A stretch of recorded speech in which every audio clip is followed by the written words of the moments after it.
Good morning, Year 10s. I hope you're sitting down, reference book out, ready to take notes. Today we're going to look at the quadratic formula. And this is the silver bullet of solving quadratics. Essentially, if you're given a quadratic, you can solve it using this formula. So, by given any quadratic, you might be given something a little strange, but you can rearrange it so that it looks like this. ax squared plus bx plus c, with a not being equal to 0. Note that b or c might be equal to 0. You could have no x terms or no constant terms, but a must not equal 0. Now, at the end of this video, we'll come out and derive a formula where we'll have x is equal to some jumble of a's, b's, and c's. Alright, so that's the end point. We want to find some formula that solves our solutions for x, given a, b, and c. Now, before we do that, let me show you an alternative method of completing the square that we're then going to use in the proof. This alternative method of completing the square starts by moving the constant to the other side. So then reads as x squared plus 4x equals minus 1. Then complete the square. So we're going to say the b term is 4, 4 on 2 is 2, 4 on 2 squared is 4. What we do is we are going to take x squared plus 4x and add 4 on here, and because we've done it to that side of the equation, we're also going to do it to the other side of the equation. So instead of adding and taking on the same side, another way to think about it is, well, you can add 4 to both sides. And what this does is you set up a perfect square on the left. Whoop, apologies. X plus 2 all squared. And on the right, you carry out that addition, is positive 3. Now, where to from here? Well, square root both sides. So if we square root both sides, on this side we're left with x plus 2. On this side we're left with plus or minus root 3. Note the plus or minus has to be in there. Then take 2 from both sides. So x will equal minus 2 plus or minus root 3. And there is your solution. There are your two solutions for x, with x equal to plus or minus root 3. Now, the reason we didn't show you that way originally is because we liked you to be able to factorise using completing the square, and nowhere in there have we actually factorised. But it is a much quicker way of solving by completing the square, and that's what we're going to use here. So, back to the start, we have a x squared bx plus c, and we want to solve. So, same steps as before. What we're going to do is take c away from both sides. So remove c, and copy this down because the proof is cool. ax squared plus bx equals negative c. Now, for this to be, well, for us to be able to set up the perfect square, we need a leading coefficient of 1. So to do this, we divide both sides by a. So divide every term in both sides by a, and that leaves us with x squared, leading coefficient of 1, happier days, plus bx over a equals minus c over a. Alright. Now, our b term is this one here, b on a. So we're going to take b on a and, that's on a, b on a, and divide it by 2. So b on a divided by 2 is the same as b on a divided by 2, which is b on a multiplied by 2 on 1. Sorry, 1 on 2 is the same as b on 2a. So, made a complete mess of that. Long story short, b on a divided by 2 is the same as b over 2a. Then that b over 2a squared is b squared on 4a squared. Now, what we're going to do is, same as we did in the previous example with real numbers, is we're going to take this, add it on to both sides. So x squared plus b on a x plus b squared on 4a squared is equal to minus c on a plus b squared on 4a squared.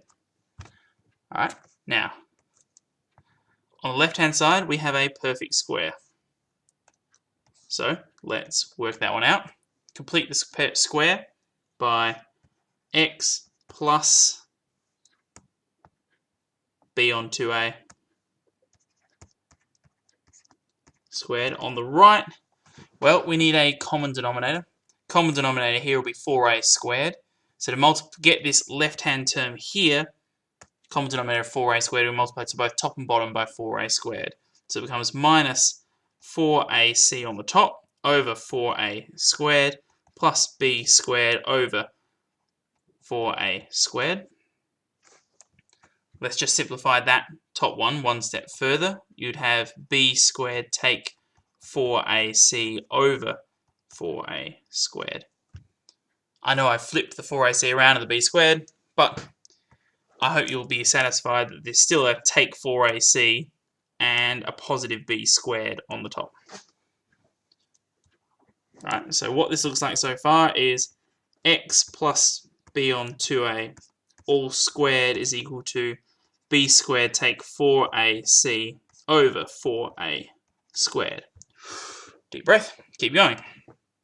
Now, we want to square root both sides. Alright, so if we square root both sides, we have x plus b on 2a is equal to the square root plus or minus the square root of b squared take 4ac over 4a squared. Let's simplify that square root. We'll have x plus b on 2a equals plus or minus the square root of b squared take 4ac. Now, we can't really simplify that because this portion under here isn't a perfect square or isn't square rootable easily, but this is. 4a squared is square rootable, and if we square root that, we just get 2a. Right, now, we're so close to solving for x, we can now write x is equal to minus b on 2a plus or minus the square root of b squared take 4ac over 2a. And you might notice we have the common denominator already, so this is more typically written as that. I hope I got it right. It's always satisfying when you end up at the right place. What this means is we can take any value for a, b, and c, put them into this equation, and come out with the two values for x. The two values for x coming from that plus or minus. Sounds weird, but I'll show you how it works. And I'll try to do this quickly because I realize I'm running out of time. Alright, so take this one for example. Very simple quadratic, leading coefficient of 1, that's our b and that's our c. So our a, b, and c, if we're going to solve this normally, we would say x plus 2, x plus 3 equals 0. Our solutions for x are minus 2 and minus 3. So it's really so simple, that's it. But I want to show you we can do this also using the quadratic formula and how we would do that. Alright, quadratic formula, we recall, is minus b plus or minus the square root of b squared take 4ac over 2a.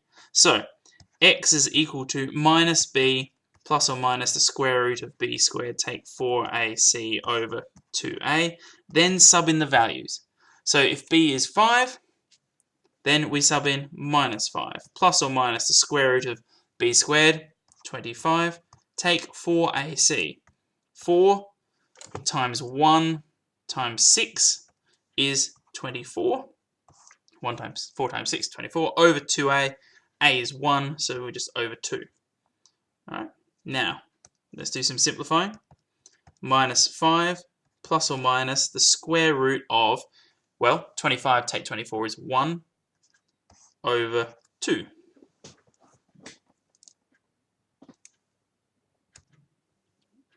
And then,